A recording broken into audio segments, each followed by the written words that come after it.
Bom, pessoal, primeiro, obrigado por estarem aqui.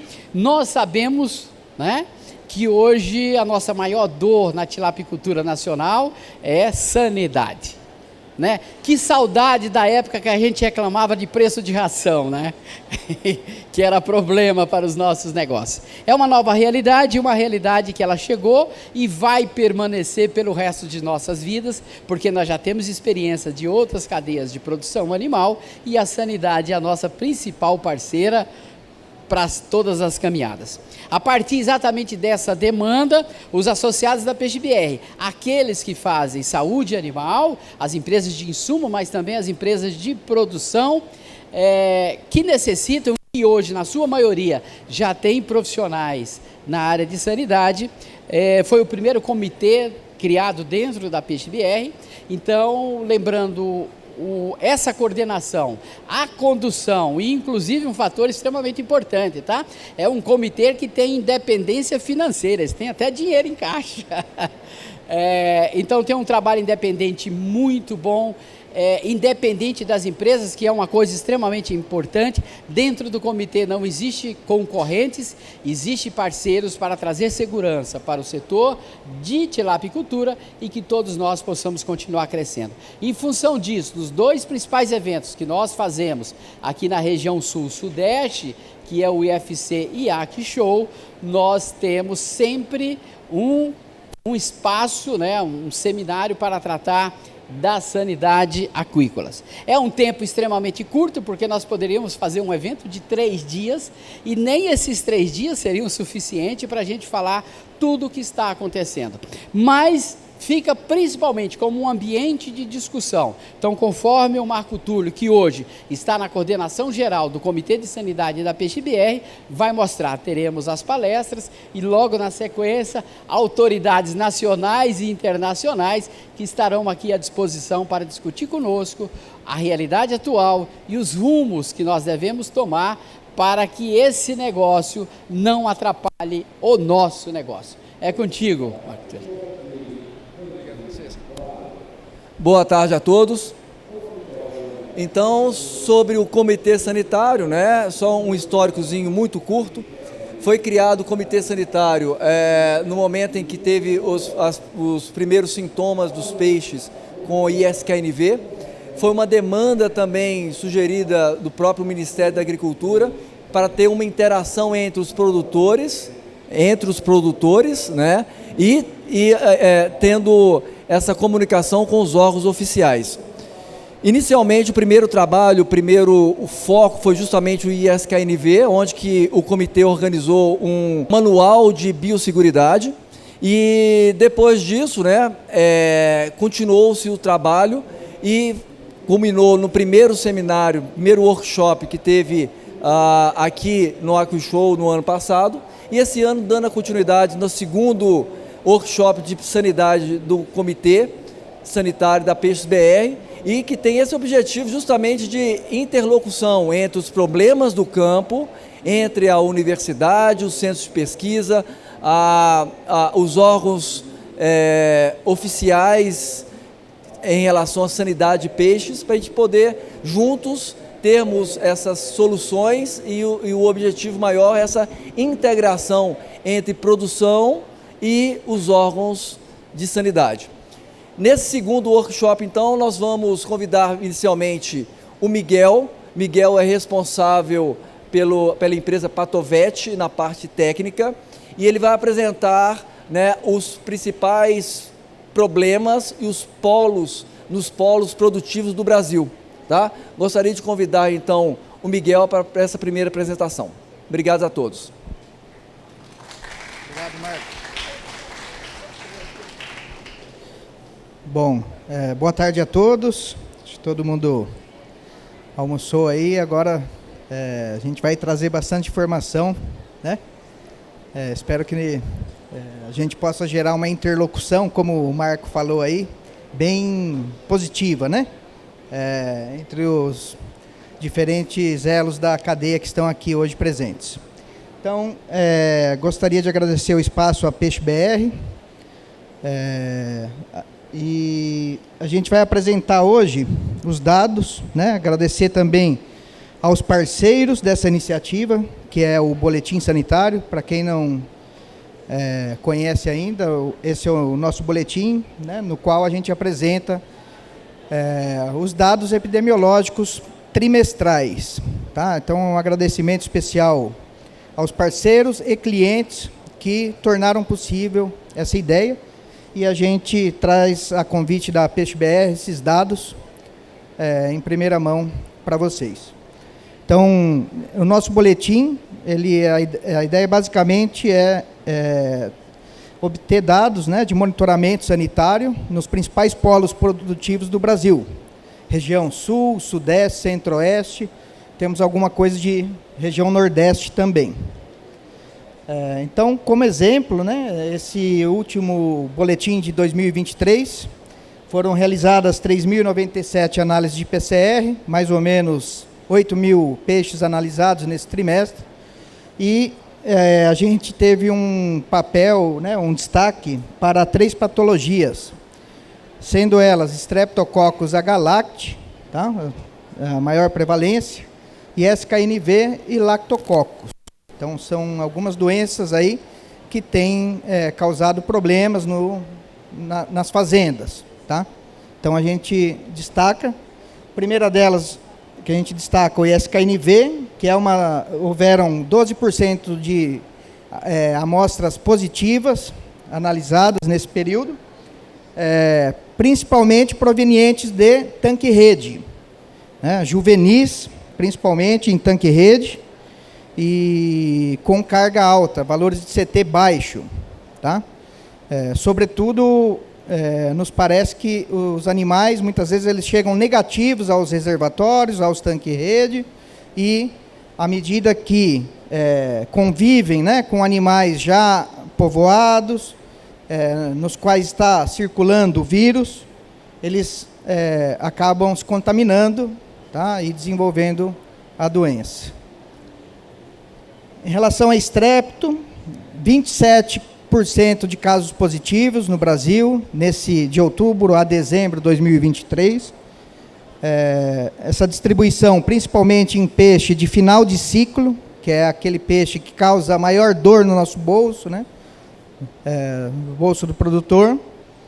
E alguma coisa já em juvenil e alevino, mostrando que, às vezes, o peixe pode ser vacinado positivo, né? Mas mostra o papel importante da vacina, né, no controle da enfermidade em juvenis. Lactococcus, infelizmente essa doença ela vem se espalhando, né? Inicialmente a gente havia mapeado em Nordeste, Centro-Oeste, agora já Sudeste, né? Minas, Triângulo Mineiro, São Paulo, Mato Grosso do Sul. Tá? Uma doença que acomete principalmente peixe maior de 300 gramas, 500, 600 gramas, e, de acordo com a carga do patógeno na piscicultura, ela passa a acometer também animais jovens, segundo a nossa observação. Tá? Então, é um patógeno interessante para ser considerado em um programa de controle em uma fazenda. Okay? Esta imagem aqui traz os 7.200 análises de PCR realizadas no ano de 2023. Foram 26 mil peixes analisados para construir essa figura aqui. Né? Então, a gente vê algumas tendências. Dentre elas, essa linha vermelha, né, é um dado muito positivo, tá? No nosso entendimento. A gente nota uma positividade ali, né, no primeiro trimestre de quase 40% de amostras analisadas para ISKNV. No segundo trimestre, já falamos ali algo em torno de 30%. Segundo, 22%. E terminamos aí o ano com 12%. Né? O que pode explicar isso? A gente tem algumas hipóteses. Tá? A gente precisa fazer um acompanhamento maior, ano a ano, para ter uma acurácia maior. Porém, dentre as hipóteses está que o setor produtivo ele se organizou ele mudou o seu sistema de produção, né? A gente viu a adoção de medidas de manejo, como povoamento em tanque-rede de peixes juvenis, de gramatura maior, né? A gente tem visto 50, 60 gramas, peixe sendo levado para o sistema de tanque-rede, povoamento em viveiro escavado. Temos visto adoção de vacina, né? Vacinação para o controle da doença. Tudo isso, cada fator teve uma contribuição, dietas, né? Estratégias nutricionais. Então a gente vê que o sucesso disso, ele passa, dessa redução, ele passa por vários fatores, né? Que contribuíram. Então a gente destaca e espera, né, voltar no próximo ano com dados atualizados e que mostram a mesma tendência. Ok? Relação a Streptococcus agalacti e Lactococcus. A gente vê um aumento do número de positivos, especialmente nos meses mais quentes. Porém, são doenças que estão presentes ao longo do ano. Elas continuam presentes na piscicultura. Além disso, destacamos a baixa pressão de Francisella esse ano, né? A gente não observou um efeito tão grande da Francisella nos meses frios. E também vimos uma distribuição de patógenos oportunistas, como as areomonas, as Edwardsiellas, ao longo do ano.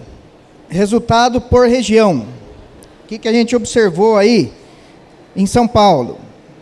Observamos uma tendência de redução no último trimestre para a ISKNV.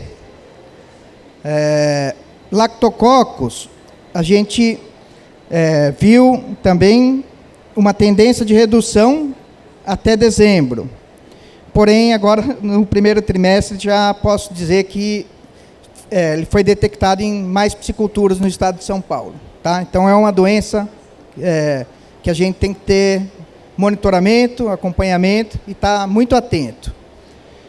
Adicionalmente, o perfil, o comportamento de estrepto ao longo do ano nessa região, nesse estado. Minas Gerais, a gente poderia dividir esse gráfico aqui, esses dados, de acordo com os polos de produção. Realidade de Triângulo Mineiro, Morada Nova de Minas. Okay? Destaco que houve uma forte tendência de redução de positividade a ISKNV em Morada Nova de Minas, bem como não há em nossos registros presença de lactococcus nessa localidade, ok? Então, por isso, os dados aqui, como traz a média do estado, eles acabam sofrendo uma distorção, ok? Então, de acordo com os nossos dados, Morada Nova é um polo de produção, né, no qual importantes medidas estão sendo adotadas para controle das enfermidades. Goiás, a gente viu uma realidade em Goiás de grande número, né, de patógenos, de positivos, né, variando de 30% a 60% no primeiro e no segundo trimestre para ISKNV, bastante amostra positiva também para estrepto, ao final do ano, nos meses entre outubro e dezembro, bem como lactococcus, okay? No terceiro trimestre. A partir de setembro, adoção, mudança, em alguns clientes a gente já conseguiu verificar também essa tendência de redução de positivos para ISKNV. Aqui à direita estão o número de isolados, tá? Por estado que a gente obteve. Paraná, esse é um dado para a gente ter em mente, né? A ideia de trazer esse resultado aqui é causar uma atenção, né? Porque o ISKNV está sim presente nesse estado, o espalhamento dele é uma missão, né, de todos, transporte regional, né, de formas jovens, a gente está atento ao transporte interestadual, interregional, de formas jovens, tá? Para que a gente possa garantir aí a segurança, né, da produção naquele estado. Que até então os principais problemas sanitários estão relacionados a Streptococcus agalacti e as Aeromonas hidrófila, conforme os dados que a gente tem aqui. Região Nordeste já é uma região que a gente não faz um monitoramento, não fez ao longo de 2023 mensal, tá? Então a gente trouxe uma média. Nesse estado, a gente vê a importância de um patógeno como o Streptococcus agalacti sorotipo 3, tá? Que está, segundo as nossas análises, restrito a esse estado. Então ele realmente esteve presente em quase a metade aí das amostras analisadas, relacionados a surtos, bem como a presença do lactococcus nessa região, um baixo número de positivos a ISKNV para nossa surpresa, tá? Esse foi o cenário que a gente conseguiu obter. Bom, Colômbia, a gente verifica, né? A ideia de trazer esses dados é mostrar um pouquinho do que está ocorrendo em países vizinhos, né, do nosso continente. Então, observamos aí a presença de Streptococcus agalacti, sorotipo 1A, ST7, né, um genogrupo, altamente patogênico, são isolados que estão causando surtos, inclusive em alevinos, ok? E tem impactado muito a produção naquele país. Além disso, eles têm a presença confirmada de TILV, tá? Então, essas duas doenças nós não temos em nossa produção, segundo os nossos registros. Aí temos os dados de México e Honduras. Sorotipo 1A, presente nos dois países. E SKNV no México.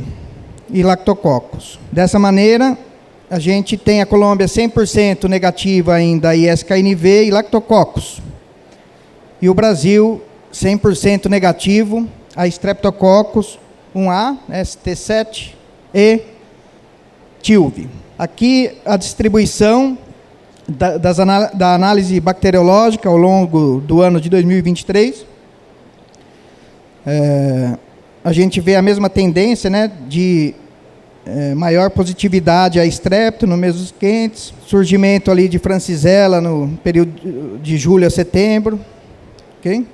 E as gram-negativas, Edwardiella e Aeromonas distribuídas ao longo do ano, como patógenos oportunistas. Da parte bacteriológica, a gente tira que, esse é um exemplo, né? A gente tirou essa imagem aqui, foram, no período de outubro a dezembro, 1.303 isolados obtidos, mostrando, né, que nesses meses quentes, patógenos mais prevalentes em peixe gordo, né, peixe adulto, as gram-positivas, Strepto agalacti e lactococcus. Em peixe alevino, Aeromonas e Edwardiella.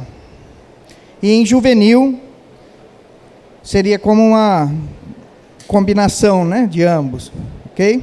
Aqui a gente ranqueou, né, trouxe desse período o perfil de sensibilidade aos antibióticos, né, para a gente ter também esse dado registrado, e a gente vê, no caso de Strepto,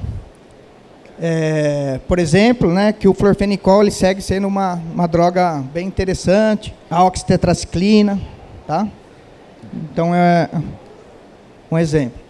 E acho que a gente não poderia deixar de falar também dos fungos, né? A gente que tem ocorrido em algumas regiões, a gente acompanhou alguns casos, tá? No estado de Minas, criação de alevinos e juvenis em viveiro escavado, bem como no Paraná, tá? Que é uma doença aguda, que ela causa mortalidades importantes, chegando a 40% nos nossos registros do lote. Comete principalmente o peixe entre 2 e 10 gramas. O diagnóstico a gente tem feito principalmente com observações a fresco, em microscópio, bem como em coloração, observação histopatológica. Okay? que a gente observa, tanto na coloração HE, né, como na Grocó, com prata, são esses esporos, essas bolinhas, tá, que obstruem alguns vasos. Esses esporos eles se situam no interior dos vasos, eles acabam causando uma necrose isquêmica, tá, nas brânquias. O peixe acaba morrendo sufocado mesmo. Tá? Então, por isso, os banhos, né, ainda não existe um produto registrado no Brasil para essa doença, e os banhos a gente tem visto que eles devem ser feitos após a detecção precoce da doença. Okay? Uma vez que o surto já está instaurado, eles são pouco efetivos, uma vez que o banho ele não alcança os esporos, né, que já estão internamente nos vasos sanguíneos. Okay? A gente tem visto uma correlação entre a presença de surtos de branquiomicose com qualidade de água, má qualidade de água, tá? Níveis altos de nitrito, perdão. A gente sugere, né, alguns tratamentos estão sendo testados, tá? De acordo com o que a gente observou em literatura. E acho que vou passar a palavra agora para a doutora.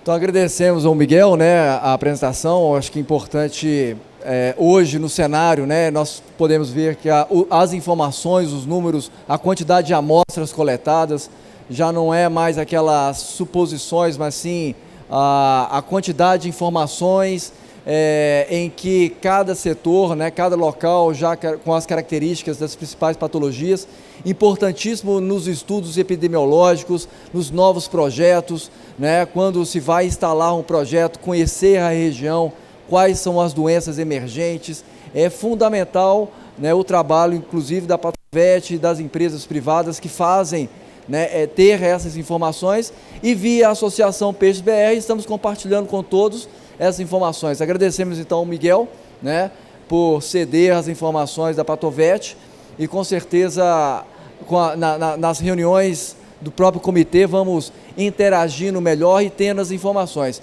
Tão importante que hoje o anuário da Peixes BR é a principal referência das informações, vindo diretamente dos produtores, vindo diretamente da cadeia produtiva, que é o mais importante, né? Onde que as empresas que fazem a aquacultura acontecer aqui no Brasil. Para a segunda apresentação, gostaríamos de convidar a professora Fabiana. Ela é coordenadora de pesquisa da CAUNESP, organizadora também do workshop internacional de sanidade, que vai acontecer no dia 10 ao dia 12 de julho desse ano. Antemão, todos convidados, né? Então, com certeza, a professora vai nos mostrar as principais patologias em cima das informações, né, coletadas, inclusive, pela Patovet, pelo Miguel. Então, gostaria de convidar a professora Fabiana. Tá? Muito obrigado. Então, boa tarde a todos. Queria agradecer o Marco Túlio, né, a Peixe BR, pelo convite, né, por estar aqui hoje para a gente falar um pouquinho sobre o panorama dessas enfermidades que o Miguel mostrou para vocês, quais acometem peixe, alevinos e juvenis e peixes adultos, e o que elas causam nesses peixes, né? Por que as doenças hoje elas são tão importantes? Porque mesmo com todos os avanços que a gente vem tendo em ciência, tecnologia e inovação, a gente não resolveu o problema da sanidade. Então, assim, tem muita inovação, muita tecnologia, mas o serviço básico de casa ainda a gente não está fazendo, que é a prevenção, a vacinação, medidas simples para contenção e prevenção dessas doenças. E a mortalidade significativa, como a gente vem observando nos últimos anos, né, ela ameaça tanto o bem-estar quanto a segurança alimentar desses animais. Por quê? Olha só na foto, como que a gente tem segurança alimentar com peixes infectados, muitas vezes por bactérias zoonóticas, né? E, às vezes, os tratamentos são feitos de forma empírica, com moléculas que a gente não conhece, sem saber a farmacodinâmica, a farmacocinética dessas moléculas para as espécies aquáticas. Então, a gente tem vários problemas aqui junto com as doenças. E hoje, tudo que a gente debate no meio de sanidade, mundialmente, a gente chegou à conclusão que o grande vilão de propagação de doenças na piscicultura é o movimento de peixes vivos. Sem isso, a gente não teria o tanto de doença que a gente tem. Então, aqui fica um alerta em vermelho, né, que eu coloquei para a gente tomar muito cuidado com a procedência dos animais que a gente vem comprando. Se eles estão infectados, se eles estão saudáveis. Então, a gente tem que prestar bastante atenção aqui nesse apontamento. Outro problema, equipamentos contaminados. Falta, né, de medidas de biossegurança na piscicultura. Tanque-rede, vocês viram muito bem a palestra do Miguel, é onde tem o maior número de doenças. Exatamente por quê? Porque tem uma conectividade hidrodinâmica. O que é isso? A gente não controla absolutamente nada de um tanque-rede. A gente não tem controle da qualidade da água, a gente não sabe qual a qualidade dessa água, o que tem rio acima que vem sendo descartado e pode estar na nossa piscicultura. Então, a gente sabe que hoje o grande problema de doenças de incidência, prevalência é muito maior em tanque-rede. E as doenças, quando introduzidas, elas causam uma epidemia em grande escala, se um controle efetivo e medidas preventivas não forem implementadas rapidamente. Então, a gente sabe hoje que a aquicultura ela é ameaçada por doenças causadas por bactérias, vírus, parasitas e fungos. E essa relação entre esses patógenos com o meio ambiente e com o peixe é que a gente vai saber como que vai ser a progressão dos surtos dessa doença numa determinada piscicultura. E o que essas doenças afetam economicamente a piscicultura? De duas formas. Primeiro, pela redução da produtividade. É claro, você tem um investimento grande na compra de peixe, a gente tem um crescimento mais lento dos peixes doentes, você tem um investimento no sistema imunológico desses animais, onde você usou aditivos, vacina para prevenir doenças, e esse animal fica doente. E você tem reações adversas desse organismo do peixe para tentar, de qualquer maneira, sobreviver. Então, ele está desperdiçando muita energia nesse processo. E a segunda é a aparência, dá para ver bem aqui, né? E riscos à saúde pública, principalmente peixes em terminação. Aqui a gente vê claramente, né, um prejuízo grande quando a gente tem esse problema de descarte de carcaça no frigorífico. E quais são as doenças que afetam principalmente alevinos e juvenis? Vocês já viram, o Miguel mostrou muito bem, né? Mas aqui, nos alevinos e juvenis, o que tem sido observado? Flavobacterium oreochromis, é a mesma colunare, só que agora o nome dela mudou, né? Não é mais Flavobacterium colunare, é Flavobacterium oreochromis. O grupo das aeromonas móveis. Então, hoje, a partir das técnicas moleculares disponíveis, né, para diagnóstico, a gente consegue distinguir as aeromonas, quais são problemas. Hoje a gente sabe que a aeromona hidrófila, Jandei, Cave e Verone são as 4 principais problemas, né, na piscicultura. A Edwardsia latarda e a Francisella orientalis. Os fungos, branquiomicose, causado pela Branchiomyces demigrans e a Branchiomyces sanguinis, que são 2 grandes problemas que o Miguel mostrou. Saprolênia, o vírus, que todo mundo conhece, né? O vírus da necrose de baço e fígado da tilápia, né? E os parasitas, Tricodina, monogênia, Psinodina pilulare e Quilodonella. Já nos peixes adultos, o cenário é um pouquinho diferente. A gente tem menos bactérias que afetam os peixes adultos, né? A gente tem o Streptococcus agalacti, o Lactococcus garvi e petauri, os fungos, o vírus e os parasitas. Um pouquinho diferente do Miguel, eu coloquei fungos aqui também no peixe adulto, porque a gente conseguiu, né, relatar fungos em peixe adulto no Paraná. Já eu falo isso para vocês. Falando um pouquinho das bactérias que acometem os peixes, né, principalmente alevinos e juvenis. A Flavobacterium oreochromis, que é uma bactéria que causa aquelas manchas, é um bacilo gram-negativo, que causa aquelas manchas esbranquiçadas na superfície corporal dos peixes, né? Principalmente depois de transporte e classificação da tilápia. A gente tem visto que a maioria dos peixes, depois do transporte, 3 dias depois de isso acontecer, os peixes apresentam as manchinhas, a colonariose. E a gente tem observado muito, né? Hoje, um dos principais problemas no Paraná de perda de alevino é pela colonariose. Então, é por essa bactéria nas fases jovens, né? E, como eu disse, os fatores predisponentes são o transporte, oscilação térmica, agora é um momento bem propício para isso, né? Que a gente tem temperatura elevada de dia, mais frio durante a noite, então a queda de temperatura chega a ser maior que 5 graus durante um dia. Excesso de matéria orgânica na água. Isso é uma das coisas que vem sendo muito debatido, né? Principalmente para bactéria, parasita e fungos, que a matéria orgânica é primordial para a multiplicação desses patógenos na água. Então, é uma das coisas que a gente precisa também se atentar, é a quantidade de matéria orgânica no meu sistema. Então, aqui é muito fácil, né, a gente observar os peixes com colonariose. Você consegue enxergar as manchinhas brancas nesses animais, né, seja no tanque-rede, seja no viveiro escavado. Aqui, após o transporte, peixe com colonariose. Aqui dá para ver claramente que a qualidade de água não estava boa, né? Então, por isso, o problema da colonariose pós-transporte. E nos peixes um pouco maiores, começam com essas manchas esbranquiçadas e chega a exposição da musculatura. Agora, quanto às aeromonas, que a gente tem observado. São também bactérias gram-negativas, né? São bastonetes. A aeromonas, ela compõe, como a Flavobacterium, a microbiota normal, tanto da água quanto dos peixes, saudáveis, né? E ela causa uma septicemia hemorrágica no animal. O que é isso? Hemorragia generalizada. Então, animais apresentam aqui, ó, esses pontos hemorrágicos no opérculo, nadadeira, palidez corporal, corrosão de nadadeira.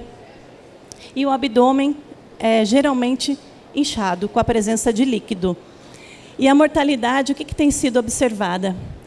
Começa de 6 a 12 horas após a aparição dos primeiros sinais clínicos. Então, é uma bactéria que causa mortalidade muito rápida. Então, quer dizer que ela é bem virulenta. O que faz com que eu tenha maior predisposição dessas bactérias, dessas aeromonas que eu estou falando? Classificação e transporte, densidade elevada de estocagem, e água com qualidade inadequada, principalmente matéria orgânica e baixa oxigenação. E a gente tem visto uma correlação bem interessante dos peixes que a gente tem isolado, Aeromonas jandei, é a presença de enterogírios. O que é isso? É uma monogênia no estômago das tilápias. Então, todos os peixes com Aeromonas jandei que a gente fez isolamento, a gente observou esse enterogírios no estômago.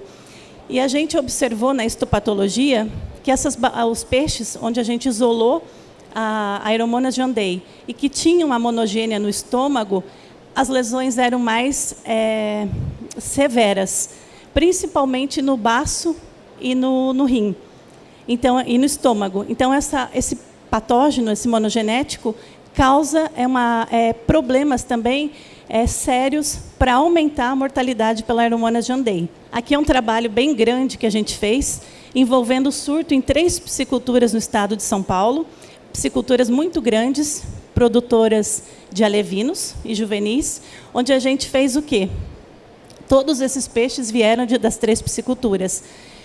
O produtor nos procurou porque os peixes estavam morrendo, todos com palidez corporal e ascite, que é o abdômen inflado.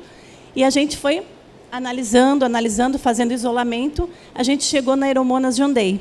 Aí depois a gente fez o postulado de Koch. O que é isso? A gente inoculou essa bactéria isolada nos peixes saudáveis e a gente obteve os mesmos sinais clínicos que a gente observou nos peixes das pisciculturas. E o que a gente pôde concluir com esse trabalho? Que os surtos no outono e no inverno acontecem em alevinos e juvenis, principalmente de 5 e 15 gramas. A mortalidade desses peixes infectados com a bactéria foi 50% maior após o transporte e a classificação na piscicultura. E os principais sinais clínicos observados pelos produtores foi abdômen inchado, hemorragia no opérculo e na nadadeira pélvica, como dá para ver aqui, ó. Essas hemorragias e essa palidez corporal também era bem comum na maioria dos peixes que a gente analisou, e o abdômen inflado. Com relação à francisella, que o Miguel deu a notícia boa, né, que pelo menos um estado a francisella diminuiu um pouquinho, né? Ela é um cocobacilo gram-negativo e intracelular, então ela é uma bactéria um pouquinho diferente das outras que eu falei, porque ela vive, né, nas células de defesa desses peixes, né, principalmente macrófagos, e ela pode ser crônica, aguda ou crônica, principalmente agora, quando a temperatura da água ela reduz de 24 graus. Então, agora, no período de outono e inverno. E a gente também tem visto francisella no verão. Eu acho que corrobora, né, que eu estava conversando com o professor Henrique, com o Miguel.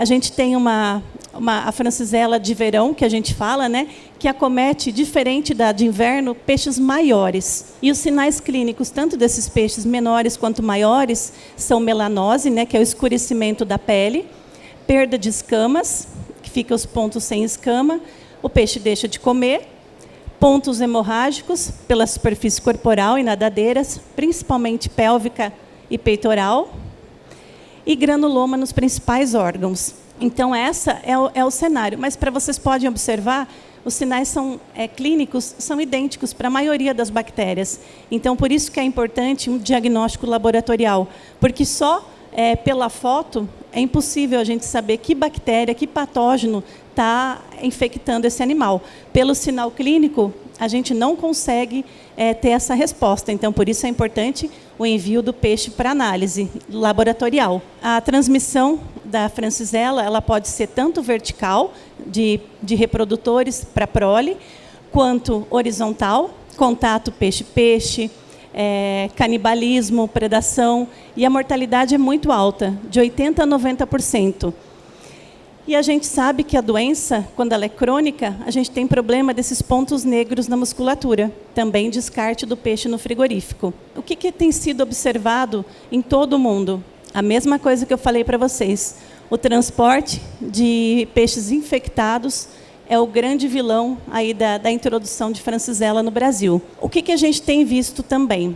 Que a florfenicol e a oxitetraciclina, esses antimicrobianos controlam muito bem a mortalidade, mas não a persistência da bactéria. O que é isso? Quando eu paro de administrar o antimicrobiano, a bactéria volta a causar surto de novo na piscicultura, porque a gente tem essas recidivas frequentes. A enrofloxacina, que o Miguel mostrou, ela é muito eficaz, ela elimina o patógeno, mas ela não é licenciada para a piscicultura no Brasil. Então, a gente tem esse entrave. Aqui todo mundo conhece, né? A gente tem especialista em vírus aqui, que é o Nathan, depois ele vai falar, né? Mas o ISKNV, ele mudou a realidade da piscicultura brasileira, né? Depois que a gente teve a introdução desse vírus, tudo foi modificado na sanidade. Eu estou com 3 patologistas aqui, depois eles vão dar a opinião deles, né? Eu estou falando por mim, mas eu acho que o cenário mudou demais depois do SKNV. Hoje a gente tem peixes infectados, pequenos, que sobrevivem ao surto do vírus, mas no verão ele morre por uma bacteriose. E eu estava conversando uma coisa que eu achei muito legal com o Nathan na hora da refeição, né, do almoço, que ele me falou que um peixe com vírus nunca mais será o mesmo. E eu estou levando essa frase dele para a vida, porque é muito legal.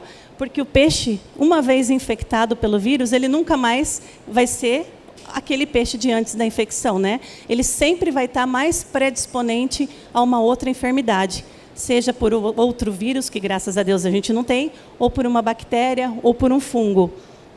Então, o vírus causa sinal clínico inespecífico, como as bacterioses. Então, não dá para a gente simplesmente falar... eu estou com vírus por causa que o meu peixe parou de comer, a presença de hemorragia. Henrique, peguei suas fotos emprestadas, viu? Porque eu não tenho. Eu peguei as fotos do Henrique aqui que ele tem, né? Do trabalho dele, que ele fez a identificação do vírus. Então, a gente sabe que os sinais são letargia, esse peixe para de comer, A natação é errática, presença, né, de abdômen inflado, palidez branquial. Os órgãos, né, a gente vê palidez, principalmente aqui de fígado, né? E o que acontece? A transmissão ela pode ser tanto horizontal quanto vertical. Horizontal, contato peixe-peixe, e a gente sabe que, por artigos científicos, uma das formas dos peixes se infectarem com o vírus é o canibalismo. A tilápia, vocês sabem que ela tem o hábito, quando tem um peixe morto no viveiro, né, ela vai lá e mordisca aquele animal. É uma das formas de ela se contaminar também. Ou vertical, que é transmissão reprodutores para prole. E a gente tem visto claramente, falei para vocês minha opinião, né? Os peixes sobreviventes de um surto de vírus têm uma infecção secundária, principalmente por bactéria, depois do surto.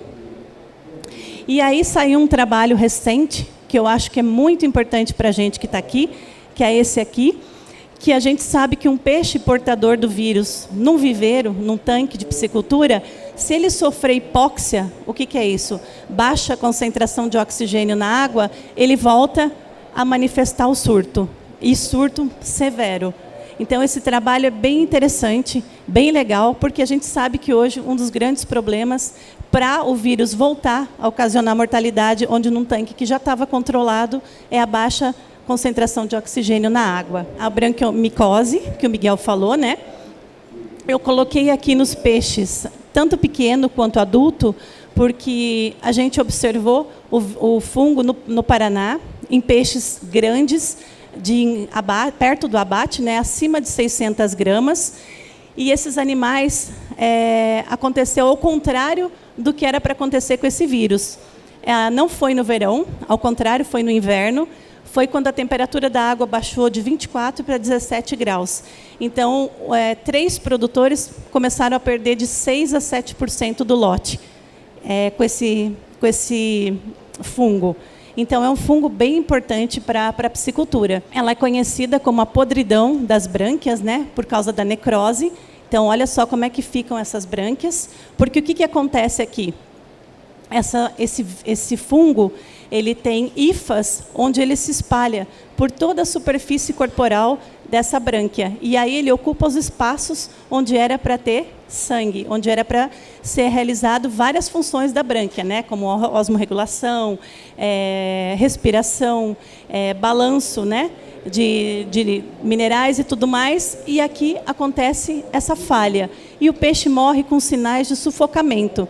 Nos peixes grandes, a gente observou que o peixe com o fungo, ele morre com a boca aberta. Então, esse foi um detalhe bem interessante que o produtor nos relatou, do peixe morrer com a boca aberta. E por que é tão importante esse fungo? Porque o fungo se alimenta de matéria orgânica. Ele é um homiceto, né? Então ele precisa de matéria orgânica para se reproduzir e para sobreviver. Então, quanto mais matéria orgânica eu tenho no meu viveiro, maior a probabilidade de eu ter o fungo. E esse fungo, essas hifas, elas produzem esporos, que esses esporos, elas permanecem no peixe, elas vão ser desprendidas desse animal, vão para a água e pode infectar outros peixes. Então, ela é super importante, né? Então, causa problema respiratório muito sério. Os fatores predisponentes para eu ter o fungo: baixo pH, baixa concentração de oxigênio dissolvido, bloom de alga. No Paraná, a gente observou isso. Os esporos permanecem no ambiente por um longo período de tempo, então por isso que é tão difícil a gente conseguir controlar o fungo. E como que é feito esse diagnóstico? A observação dessas necroses nas brânquias, a compressão da brânquia entre lâmina e lamínula, onde a gente consegue ver bem no microscópio as hifas, ou o isolamento do meio do fungo, né, em meio específico de cultura. Então, esse é o diagnóstico confirmatório, que é feito em laboratório, né? O cultivo do fungo em agar, destrose saburô. E histologia das brânquias, como o Miguel mostrou. Aqui é um trabalho desse pesquisador que ele padronizou a técnica do imprint, que a gente fala, a compressão da brânquia infectada entre lâmina e lamínula. Então, com isso, ele consegue, a fresco, olhar no microscópio e observar as hifas, e aqui na pontinha, vocês podem ver os esporos. Essas bolinhas brancas são os esporos. Claro que a gente não precisa chegar nesse nível, né, de identificação, que é dos Branchiomyces denigrans e os sanguíneos, que a única diferença, na verdade, entre as duas espécies é o tamanho das hifas e o tamanho dos esporos. Só isso. Aí a gente identifica a espécie. E os peixes adultos? Quais os patógenos que causam problema? Streptococcus agalacti. Hoje a gente sabe que eles são gram-positivos, né? Cocos gram-positivos. Pode ser alfa, beta ou não hemolíticos. E no Brasil, a gente tem 10 sorotipos de Streptococcus no mundo. No Brasil, a gente tem 4 que circulam. A gente tem o 1A, o 1B, o 2 e o 3. Então, o 3 é mais proeminente no Nordeste. Ele é muito resistente aos antimicrobianos e ele é beta-hemolítico, é zoonótico também. E o 1B, que é o mais persistente, né, aqui no estado Centro-Oeste, Sudeste e Sul, que ele é persistente aos antimicrobianos, mas ele não é hemolítico, não causa problema, não é uma zoonose. E a gente sabe que tem a co-infecção também hoje dos Streptococcus agalacti com o Lactococcus garve ou petauri. Então, o que a gente tem visto? A transmissão, o que a gente sabe, né, do Streptococcus? Que a transmissão é vertical ou horizontal. Horizontal, a gente tem contato direto dos peixes doentes com os peixes saudáveis, canibalismo, peixe morto permanecendo no tanque ou no viveiro, e a bactéria, né, contato indireto, ela presente na água. E a vertical, a gente sabe que é através dos reprodutores, né, testículos e gônadas. A via mais importante, como eu já falei, introdução de novos peixes na piscicultura. Hoje a gente sabe que os peixes assintomáticos são um problema sério, né? Principalmente aqueles que nadam, têm natação errática, em círculo, e nadam com a barriga para cima. Então a gente sabe que sempre que a gente vê esses peixes no tanque, a gente vai fazer o diagnóstico, é positivo para Streptococcus agalacti. E ele é resistente à maioria dos antimicrobianos que a gente tem disponíveis no mercado, né? Então, é um problema. Causa perdas significativas na piscicultura, reduz o desempenho produtivo dos peixes, aumenta os custos da produção, né, exatamente por causa do tratamento, e infecta peixes de várias espécies e ambientes, principalmente quando a temperatura é maior que 28 graus, então, no verão, né? E agora, falando um pouquinho do Lactococcus garve e petauri, que é um problema hoje, né, o petauri, para a gente, novo, né? Também são bactérias gram-positivas, parente dos Streptococcus, da mesma família, e causam sinais clínicos bem semelhantes ao Streptococcus, como exoftalmia unibilateral, palidez da córnea, os peixes ficam mais escuros, podem ou não apresentar ascite.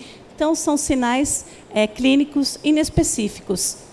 Causa elevada taxa de mortalidade não só aqui, mas em vários países do mundo, né, com perdas de 15% a 50%, dependendo da virulência dessa bactéria.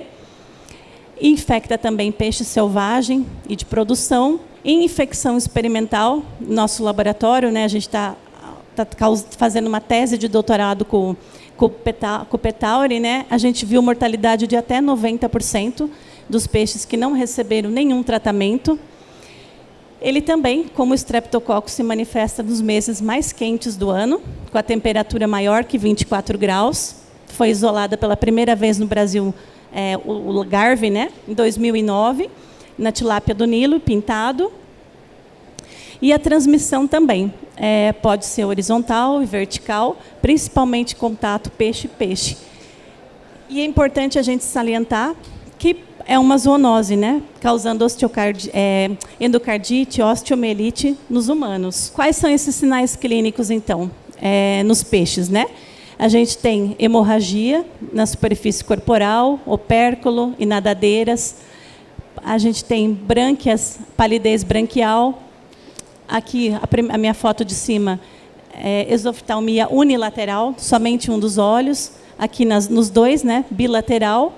Aqui a gente tem presença de líquido na cavidade abdominal, com os órgãos friáveis. O que é isso? Aqueles órgãos que a gente mexe e ele desmancha. Então, é um problema e bem parecido com o Streptococcus. Então, Claro, não posso somente pelas fotos fazer a identificação. Tem um problema de lactococcus, tem um problema de streptococcus. E o que a gente pode, né, fazer para minimizar tudo que o Miguel mostrou e o impacto dessas doenças na piscicultura? Primeiro, eu ter matrizes certificadas como livre de doenças, medidas para evitar a entrada de doenças na piscicultura, controlando o trânsito animal e a quarentena. Eu acho que é extremamente importante, ainda a gente não tem o hábito, né, disso. Outros países que eu tive assim, a experiência e visitei outras pisciculturas, todo mundo tem quarentena, né? Para a gente parece uma coisa tão difícil ainda de fazer, uma quarentena na piscicultura. Controle do tráfico desses animais, né? Vacinação, uma coisa extremamente importante, para evitar, principalmente em zonas que a gente sabe que tem aquele patógeno, então fazer uso da vacinação. Controlar a densidade populacional. Eu acho que é o que a gente estava conversando. Com os vírus, a gente tem uma nova realidade no Brasil hoje, e eu acho que a gente tem que vai se adaptar a ele, né? Mas, para isso, a gente precisa trabalhar com densidade menor, começar a prever e a monitorar mais a qualidade da água. Aqui, eu acho que daqui a algum tempo, a gente não vai mais ter produção de alevino e juvenil em sistema aberto. Eu acho que é uma realidade. A gente vai começar a trabalhar com o sistema indoor, principalmente nessas fases tão importantes, né, onde o peixe está em crescimento, onde o sistema imune dele está se desenvolvendo. Então, eu acho que um ambiente com menos carga de patógenos é muito importante para a gente ter um peixe mais saudável para ir depois para a engorda. Isso, que são os sistemas indoor de produção que eu falei para vocês, onde a gente tem esse controle rigoroso da água e das doenças no meu sistema, né? Então, essa é a minha opinião. Depois a gente vai ouvir a opinião de outros especialistas, né, que vão estar aqui no nosso painel. E era isso que eu tinha que falar para vocês. Muito obrigada.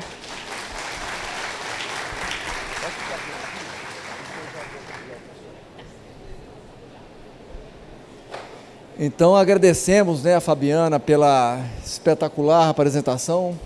Tem algumas características, né, em que a gente vê a academia junto com os produtores, a realidade em que os problemas de campo estão hoje dentro do laboratório. E isso é uma parte fundamental desse desenvolvimento da cadeia, né? Então, agradecemos a professora Fabiana, né? E gostaria de convidá-la para participar da nossa discussão. Junto com isso, gostaríamos de convidar novamente o Miguel para participar dessa conversa. Gostaria de convidar também o professor, né, o doutor Nathan, né, da Fábio. É uma grande honra participar também dessa discussão conosco. E o professor Henrique, né, Figueiredo, professor da UFMG também, que já é um parceiro do Comitê Sanitário, né, segundo ano que participa. Então, gostaria de agradecer a presença de todos. Vamos, nesse momento, né, vamos conversar, aproveitar, né, da mesma forma, o professor Henrique, ele tem uma atuação muito grande no campo, uma pessoa também que está envolvida dentro da cadeia produtiva. Então, acredito que temos pessoas fundamentais aí para a gente render as nossas discussões. Nós vamos fazer uma introdução com os convidados e depois vamos abrir, né, a discussão para todos os participantes. Temos algumas restrições de horário, então vamos aproveitar o máximo possível dessa relação agora dos problemas, né, e a visão dos especialistas em relação ao futuro e às perspectivas aí do desenvolvimento da nossa cadeia. Gostaria de iniciar com o Nathan, para ele poder fazer uma breve apresentação do cenário dos vírus, né? Principalmente tem uma grande experiência com TILV, tanto em Israel quanto em várias partes do mundo, em relação ao TILV, inclusive também algumas experiências com o ISQNV. Qual que é o cenário, as perspectivas a curto e médio prazo em relação à convivência com essas doenças virais e quais são as medidas, né, para conviver, uma vez que as doenças virais já estão introduzidas em algumas áreas, mas principalmente a sua experiência em relação ao TILV, para que o Brasil não seja, né, mais um próximo país, para a gente trabalhar isso de forma mais segura. Gostaríamos das suas considerações. Bueno, primero que todo, soy argentino, resido en Israel y quiero agradecer a los organizadores de este importante evento, ¿no?, por invitarme a mí. Yo me gustaría hablar hoy, tomar una perspectiva, salir de Brasil. Vamos a ver el virus el iridovirus, cómo impactó a otro país como Ghana. Ghana es un país pobre de África que en el año 2018 hubo un surto de la doença muy fuerte. Creo que fue el primero que este virus afectó a la tilapia. Y les quiero compartir lo que yo sé sobre el caso de Ghana, que hoy día yo no lo llamo caso, sino la tragedia de Ghana. Ghana tiene un lago que se llama Volta, que es el lago artificial más grande del mundo. Tiene un área de 8.500 kilómetros. Ghana, un país que produce antes del surto 55.000 toneladas de tilapia. En Ghana se consume por cápita 28 kilos de pez por año. Por ejemplo, en Brasil, yo supongo que ustedes saben que es más o menos 9 kilos. Ahora, la fuente de proteína animal en Ghana es entre el 50 y 80% depende de la tilapia, ¿ok? O sea que si va a haber menos tilapia, acá hay un peligro ya de seguridad alimentaria. En el año 2018 hubo mortalidades muy grandes en jaulas en este lago. Cientos de facendas que criaban tilapias vieron que morían tilapias en cantidades enormes. Si a alguien le salió ver una estanque red cuando falta oxígeno, que todos los peces muertos suben arriba blancos, eso es lo que pasaba. Al principio, como no hay ahí medios de diagnóstico, la Unión Europea mandó unos 10, 15 investigadores para ver de qué se estaba tratando. Todos estaban seguros que era el TILV. Tomaron cientos de muestras, todas daban negativas. Bueno, hasta que un investigador hizo PCR y vio que se estaba hablando del iridovirus. Y ahí empezó, por lo menos sabían cuál era la causa.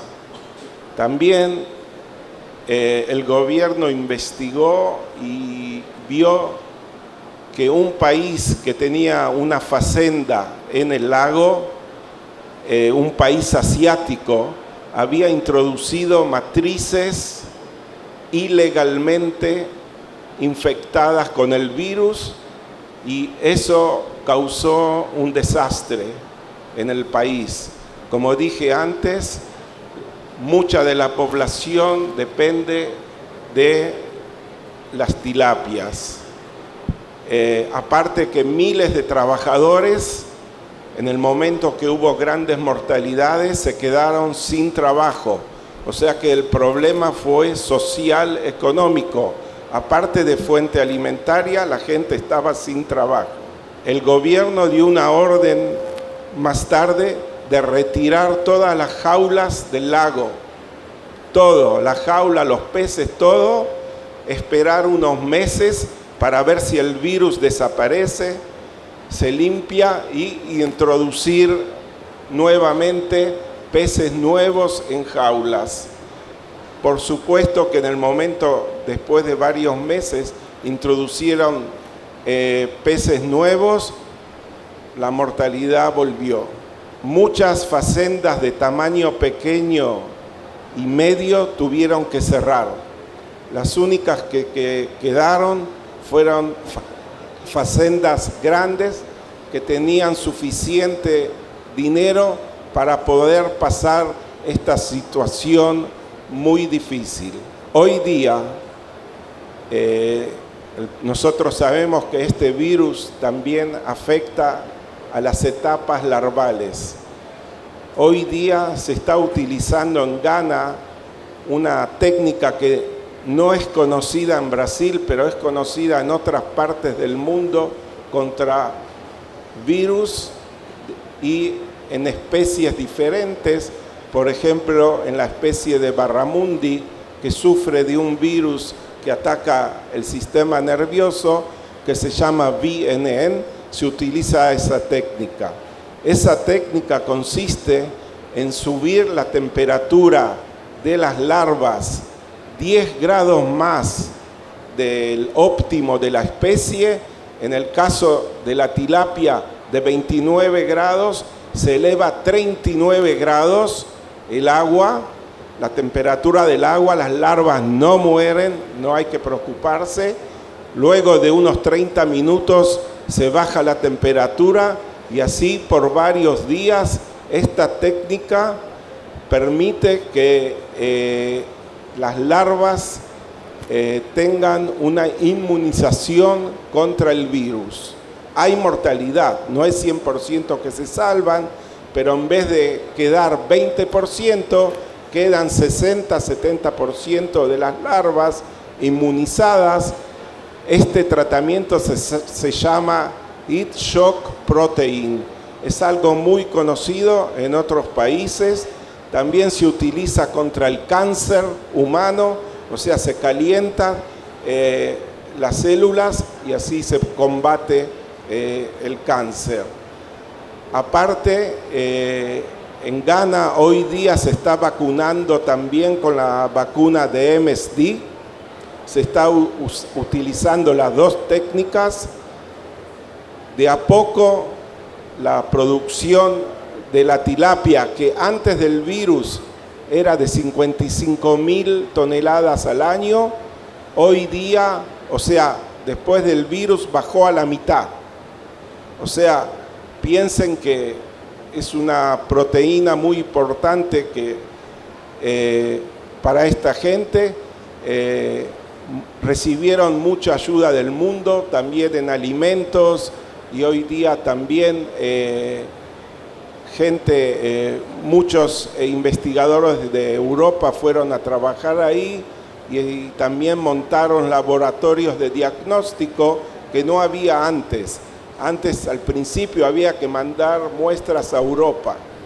Hoy día no, ya tienen laboratorios y todavía no llegaron a producir lo que producían antes, pero la tendencia es que se está elevando la producción.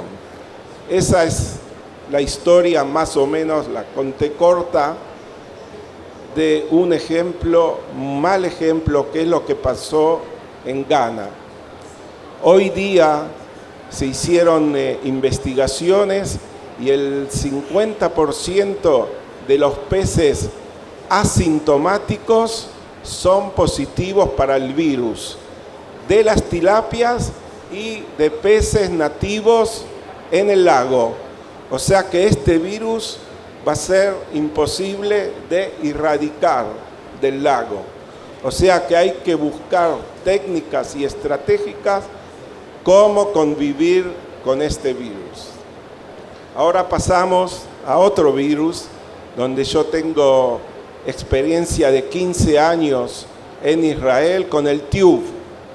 Lo mismo pasó ahí. Cuando pienso que yo fui uno de los primeros que encontró el TIUV en el mundo, en el año 2009. También de repente en un reservorio que había 3 especies de peces, había carpas, también mugil cephalus y también tilapias.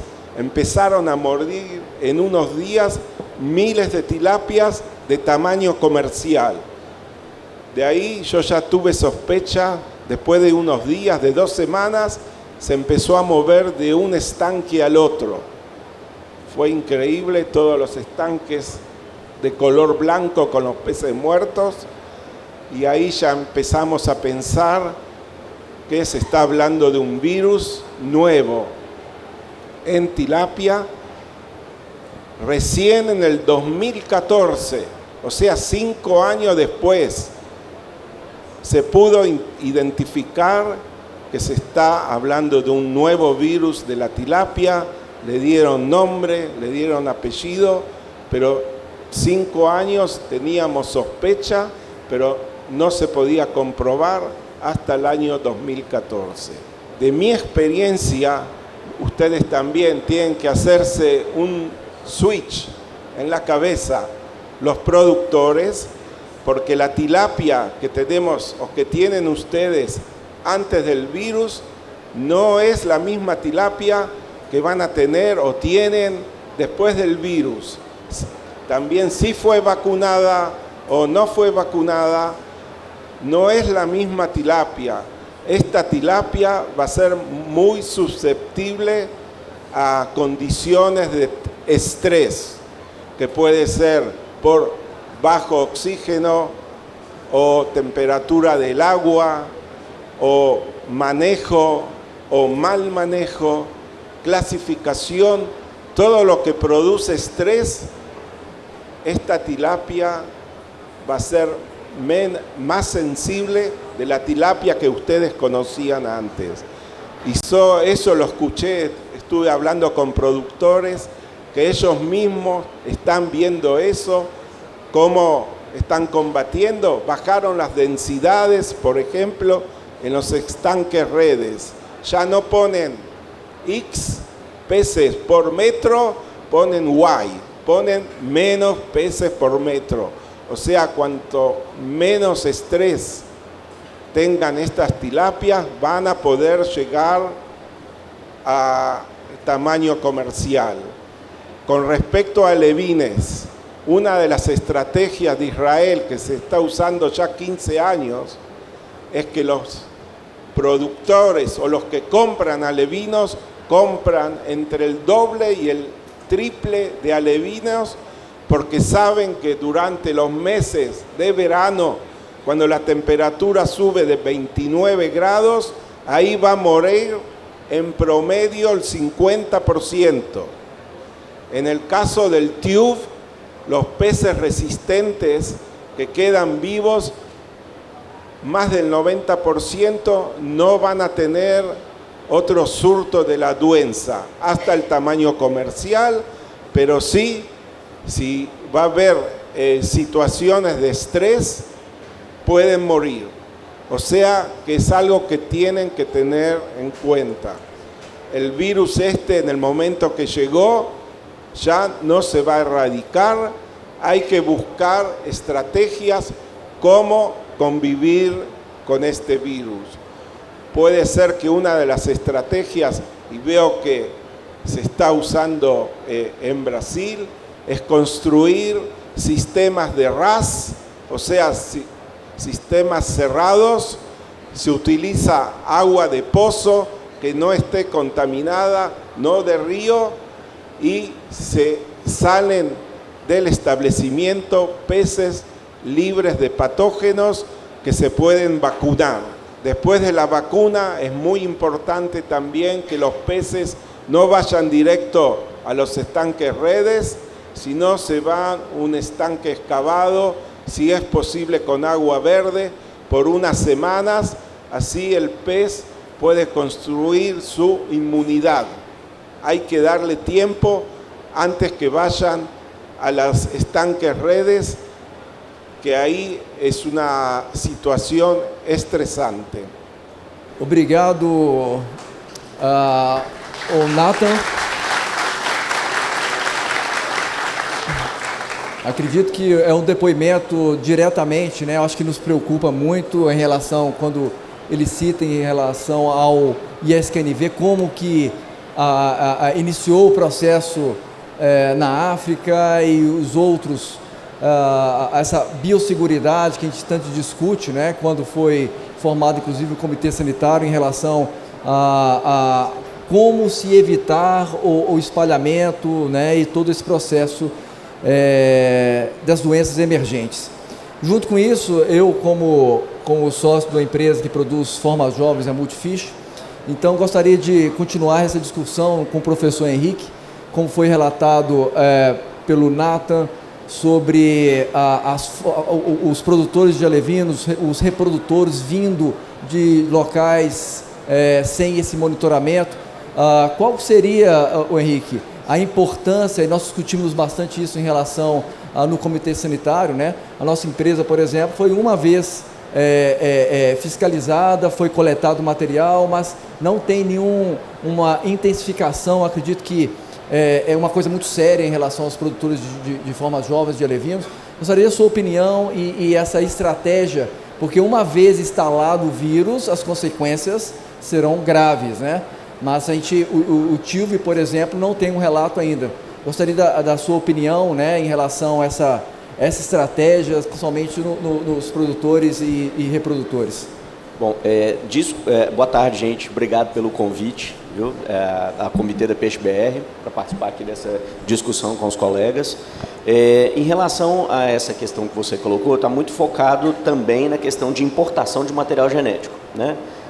De animais que vão ser introduzidos no Brasil para se criarem outros plantéis de reprodutores e, posteriormente, haver uma produção de larvicultura. Acho que é muito claro hoje na cadeia produtiva brasileira da tilápia a importância do material genético desenvolvido no Brasil e também o material genético que vem de fora, né?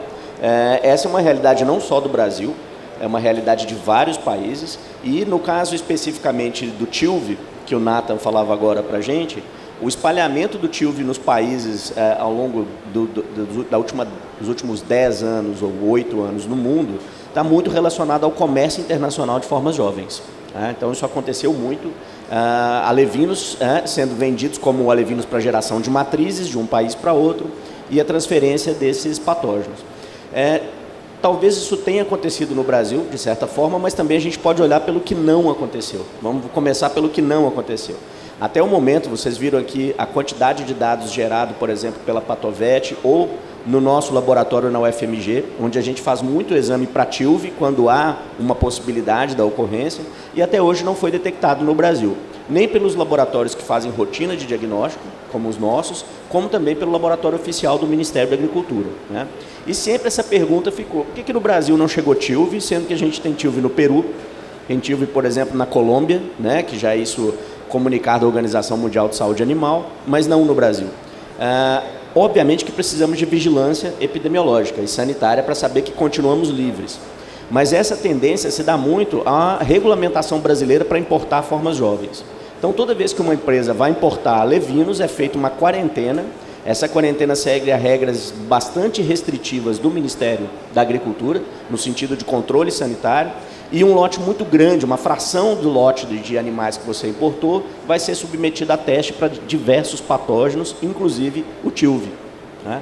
Então isso, e detalhe também, para um conhecimento um pouco mais específico, o Ministério da Agricultura exige o exame de TILV não só aqui no Brasil, mas antes de sair do país de origem. Então, se for detectado naquele plantel no país de origem TILV, esse lote sequer vai ser trazido para o Brasil.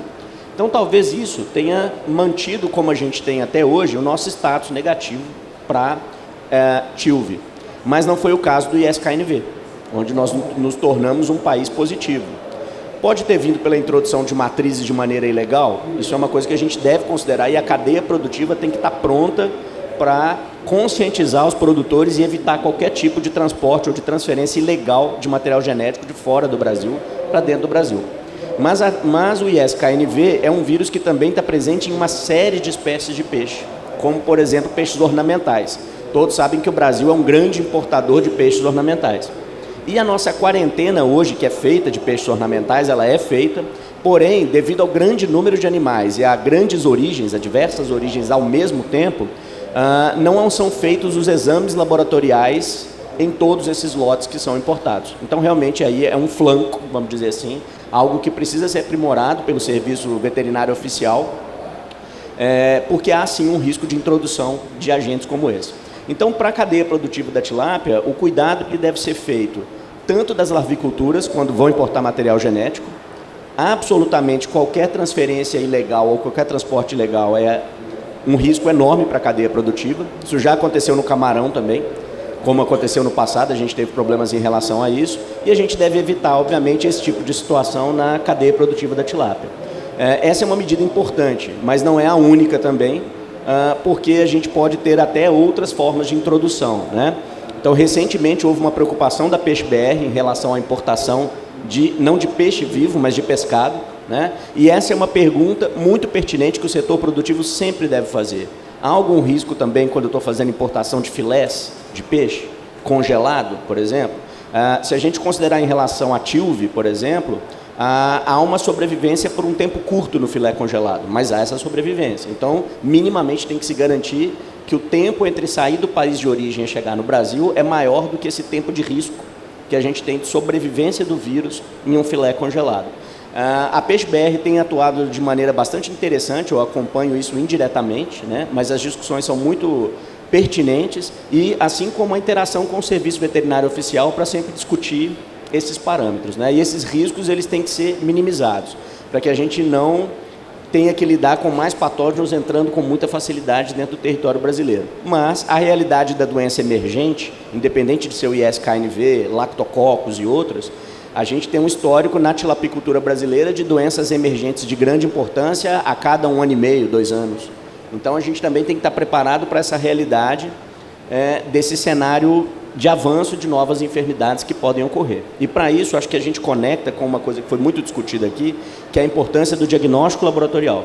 Hoje, a nossa cadeia produtiva, como a gente viu aqui hoje na apresentação e em outras oportunidades, a gente consegue mostrar dados muito concretos, com um número alto de exames, sobre quais agentes estão ocorrendo e como. Essa é uma informação vital para o desenvolvimento da cadeia produtiva. Sem informação correta, a gente não consegue minimamente planejar sanitariamente um sistema de produção ou, por exemplo, no caso que é muito comum na tilapicultura hoje, escolher as vacinas que vão ser utilizadas, né? O Brasil hoje tem uma oferta no mercado de vacinas autógenas e vacinas licenciadas, e hoje o debate dos produtores sobre qual vacina utilizar, qual plano vacinal, contra quais patógenos proteger e em que região, né, é bastante importante. Então, acho que isso enriquece mais ainda a necessidade dessas medidas para o controle sanitário de uma maneira geral. Só complementando, mais um pontozinho só, Henrique. Nós falamos foi abordado sobre o tilve, né, e a circulação interna dos peixes juvenis, formas jovens. Por exemplo, o Miguel ele apresentou lactococos no Nordeste e não detectou a presença de lactococos no Lago de Três Marias. Essa movimentação interna entre bacias, você acredita que deve ser muito mais levada a sério a esse monitoramento, as certificações dos produtores? O que um produtor, por exemplo, eu compro alevino ou juvenil, o que eu devo exigir, trocar essas experiências com o meu fornecedor? Qual que é essa posição para a gente fechar esse ponto de vista? Bom, primeira coisa, a gente tem que pensar no aspecto legal, né? Hoje é possível fazer transporte de formas jovens ou de tilápia adulta para qualquer estado brasileiro que tenha produção de tilápia. Só não pode no bioma Amazônia, onde não é permitido, né? Mas a gente tem que pensar que, do ponto de vista legal, isso é possível com guia de trânsito animal. Então, o comércio hoje de tilápia, por exemplo, de alevinos, ele ocorre para todas as regiões produtoras do Brasil. Ou seja, uma unidade que produz no Paraná, ela pode mandar para o Rio Grande do Norte e vice-versa, tá?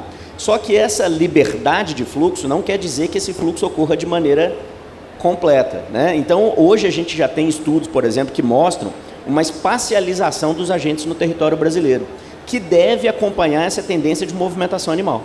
Hoje nós temos uma movimentação animal muito maior do centro-sul para o nordeste do que nordeste para centro-sul. Isso eu estou falando de formas jovens, de alevinos. Mas se a gente considerar caminhão que compra peixe, que vai de uma fazenda para outra, captando cargas de peixe para levar para um frigorífico de grande porte, Aí sim, esses caminhões circulam muitas áreas. Então, por exemplo, nós temos alguns patógenos que a gente já conseguiu demonstrar com dados do nosso laboratório que se difundiram rapidamente, como por exemplo Lactococcus petauri, né? No Nordeste, rapidamente, quase todo positivo, e agora a gente vê essa positividade, como o Miguel mostrou aqui, acontecendo em algumas áreas de Minas Gerais, em Goiás, né? Progressivamente. Nós não temos tanto fluxo de animal de formas jovens nesse sentido. Então isso leva a gente a ponderar, especular, mas não há uma comprovação, de que talvez esse transporte de insumos, cargas, que passem por várias propriedades possam levar a isso. E isso é uma questão de biosseguridade, né, do qual a PeixeBR vem fazendo uma discussão muito boa ao longo dos últimos anos. Então, a nossa cadeia produtiva não está preparada ainda, eu acho, para enxergar essas questões que são muito importantes. Ela precisa evoluir nesse sentido. Toda vez que eu estou recebendo uma carga da minha fazenda, de um insumo, pode estar vindo junto algo a mais que isso. Então, essa é uma relação muito importante. Mas é preciso entender que o trânsito nacional é liberado. Tá? Agora, isso não quer dizer que o trânsito nacional não deva ser controlado pelos nossos órgãos oficiais. Então, os órgãos estaduais de saúde veterinária e o Ministério da Agricultura podem fazer mais por isso. Tá? E acho que fazem menos do que necessário. E aí eu creio que cabe à PeixeBR sempre uma interlocução para melhorar esse aspecto. O que a gente deveria, na minha opinião técnica, hoje ter no Brasil? O desenvolvimento de status sanitários por regiões do Brasil. Né? Então, se eu tenho um Lactococcus petauri, por exemplo, no Nordeste, a depender das medidas sanitárias de restrição de trânsito, a gente impediria, por exemplo, a chegada dele no Centro-Sul, em outras bacias hidrográficas. E isso não deveria ser por estado, mas por bacia hidrográfica. Precisamos evoluir muito nesse sentido e, sim, essa é uma parte que cabe ao governo liderar. Isso tem que ficar muito claro. O setor produtivo deve cobrar, deve discutir, vai ter sua parte a fazer. Mas sem articulação da autoridade sanitária é impossível a gente ter uma perspectiva de controle maior para pensar em regiões positivas e regiões negativas para determinados patógenos. Mas quem está numa região que era negativa e se torna positiva para um agente, vê na clareza o impacto financeiro. Né? Então, por exemplo, eu acompanho isso de perto. Regiões que antes tinham um plano vacinal com estrepto, super bem definido, às vezes com Streptococcus agalactiae e Disgalactiae, e aí de repente o produtor começa a discutir, eu tenho que tirar um patógeno da vacina para colocar outro. Okay? Isso por quê? Porque você não consegue ter uma vacina com valências maiores, mas você tem mais agentes do que as vagas, vamos dizer assim, na vacina. Né? Então é um problema muito claro, o impacto econômico, seringa dupla, tudo isso está conectado aí nessa dificuldade que o produtor vê no dia a dia quando ele tem mais desafio do que uma oferta de vacinas, seja de qual empresa for, para ele poder trabalhar de maneira adequada o seu plano vacinal. O impacto é muito grande. Então, realmente, cabe ao setor produtivo organizado continuar essa cobrança e estimulando e ajudando o governo também a montar esses controles sanitários. Senão, a gente vai ter uma coisa que é o retrato no Brasil. Entrou um agente novo em um lugar, rapidamente ele se espalha por todo o território. É basicamente isso que acontece. Não, perfeito, muito boas as colocações. Antes um pouquinho de abrir ao público, queria perguntar para a professora Fabiana as colocações finais sobre essas interações, vários pontos que a cadeia produtiva devem agir, né? Eu acho que foi bem pertinente a sua apresentação. Dentro daqueles pontos, tem uma preocupação sempre grande em relação, por exemplo, lactococcus resistente a vários antibióticos, aeromonas, bactérias normais resistentes. Qual a perspectiva no futuro próximo, se não tiver um conjunto de ações, né, não só pontos isolados, uma consequência disso na cadeia produtiva, por exemplo, de resistência de antibióticos? Qual que é o perigo real que nós sofremos com isso? Bom, se a gente for analisar, o professor Henrique deve ter esses dados também, né, de laboratório, a maioria dos patógenos que a gente faz um MIC e faz um antibiograma, a gente já vê elevada resistência a antimicrobianos. E isso é muito legal, essa pergunta do Marco, porque ela é importantíssima, porque ela não é um risco só para o animal, ela é um risco para a saúde única. Não só para o animal, mas para os humanos e para o meio ambiente também. Por quê? Porque o antimicrobiano, quando ele é usado de forma empírica, sem uma prescrição, sem um diagnóstico, a gente está o quê? Tornando essas bactérias que estão no meio aquático resistentes a esses antimicrobianos. E essa resistência vai fazer o quê? Essas bactérias do ambiente aquático vão trocar material genético, resistência com a bactéria do ambiente, bactéria da água, né, do sedimento, bactéria dos animais, dos outros pássaros que estão em volta da piscicultura. E isso vai desencadeando um problema de saúde pública muito grande, muito grave, que chega até os humanos. Quando a gente vai no hospital e a gente é infectado por uma bactéria multiresistente, quem já passou por isso, né? Ou teve alguém na família que passou, sabe da dificuldade dessa resistência aos antimicrobianos, porque às vezes não tem tratamento. E exatamente por isso, porque as coisas começam erradas lá no campo, com essa resistência, com essa troca de material. Então a gente está impactando demais toda a cadeia. E isso é um problema sério de saúde pública. Então isso traz consequências muito graves. A gente no Brasil tem um problema sério. Nós só temos 2 moléculas disponíveis para o controle de doença na piscicultura. Vocês imaginem se as bactérias se tornarem resistentes a essas 2 moléculas que a gente tem. Qual a opção de tratamento que a gente vai ter futuramente? Então a gente precisa pensar nisso. Vocês sabem que quando acontece um surto, a gente quer controlar de qualquer jeito, né? Mas sem um antibiograma, sem um diagnóstico laboratorial indicando o que deve ser usado, qual a medida adotada, a gente pode ter um impacto muito sério no futuro. Isso vai embargar a importação, porque é feito o teste, né, desses animais filé que vai ser exportado com o resíduo de antimicrobiano. Então é tudo um controle muito rigoroso.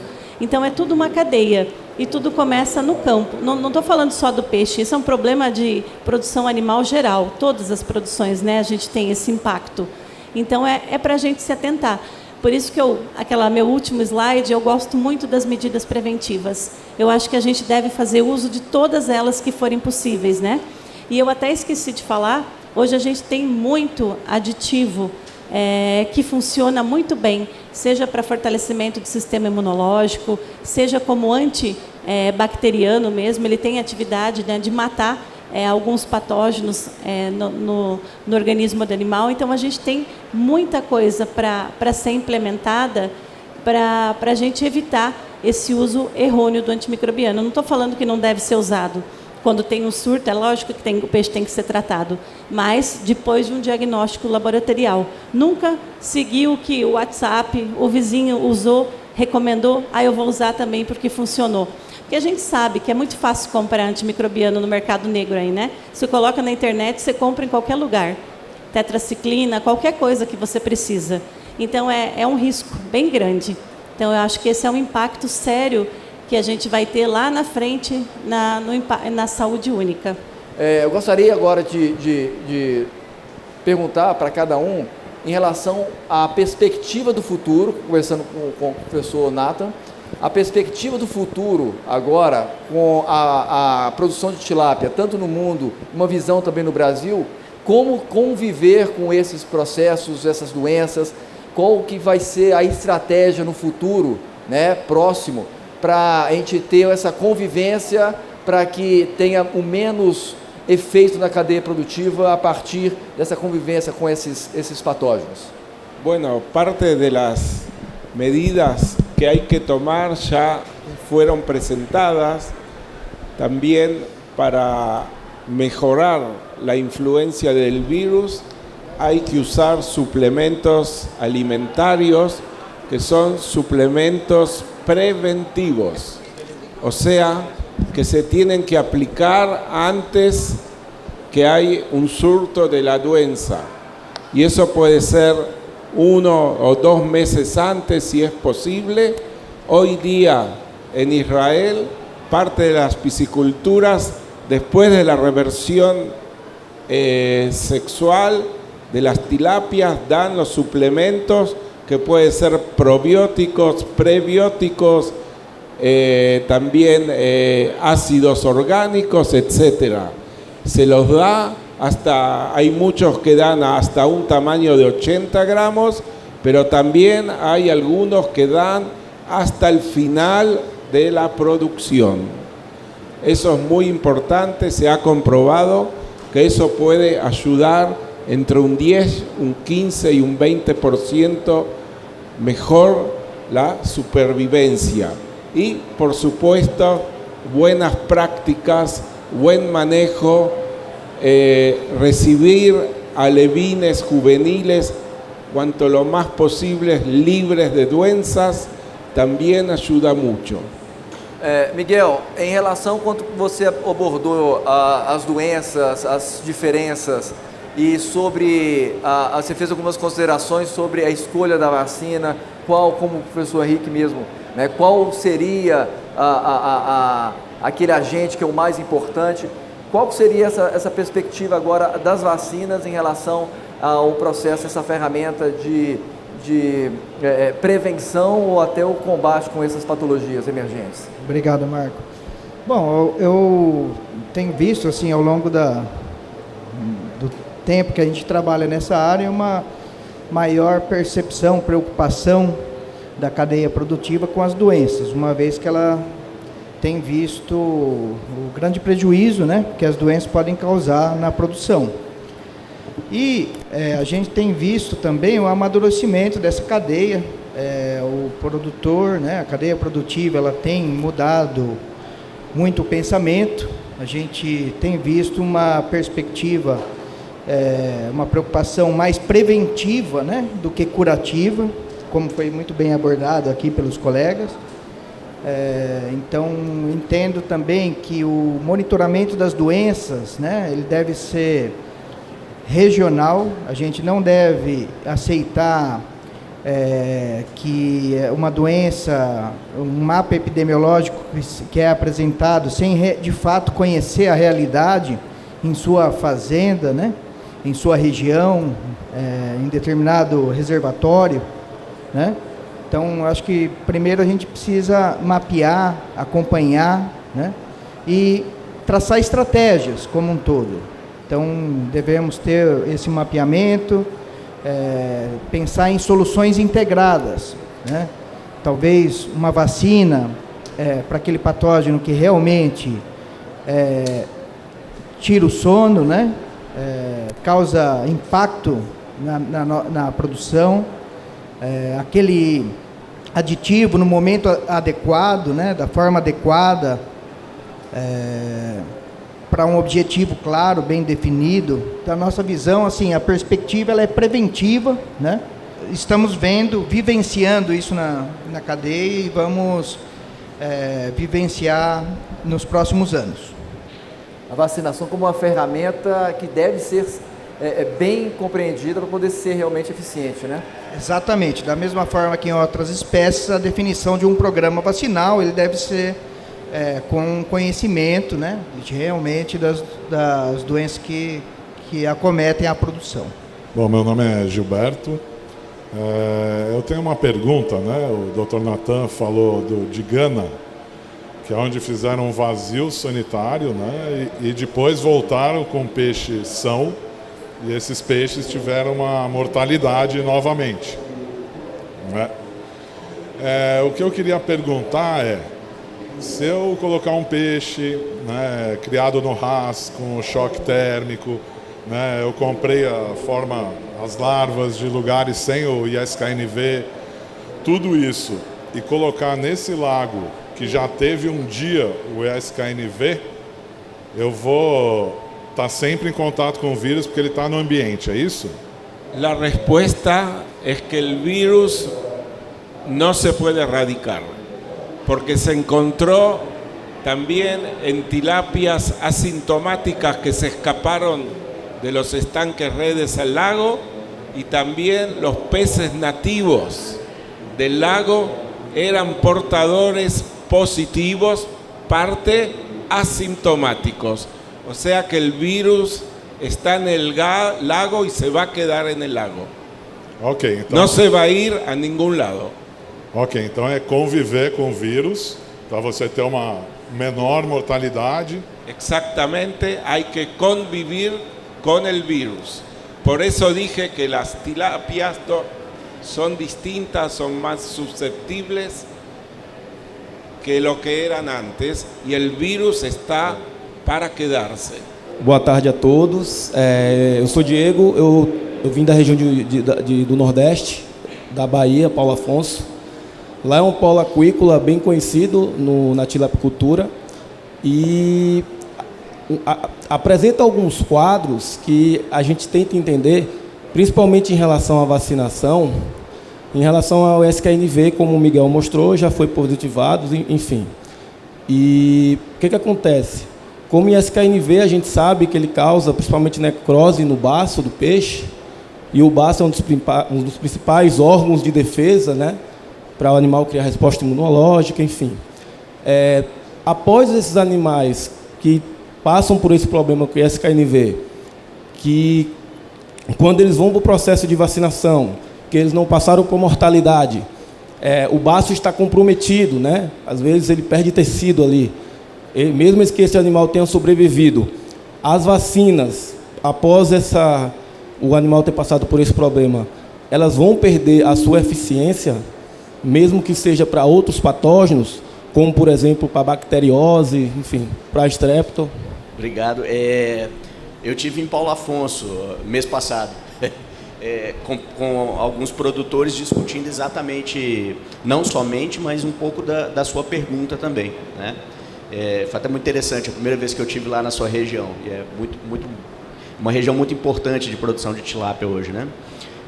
A gente tem que voltar um pouquinho na história do SKNV para a gente posicionar essa questão das vacinas, tá?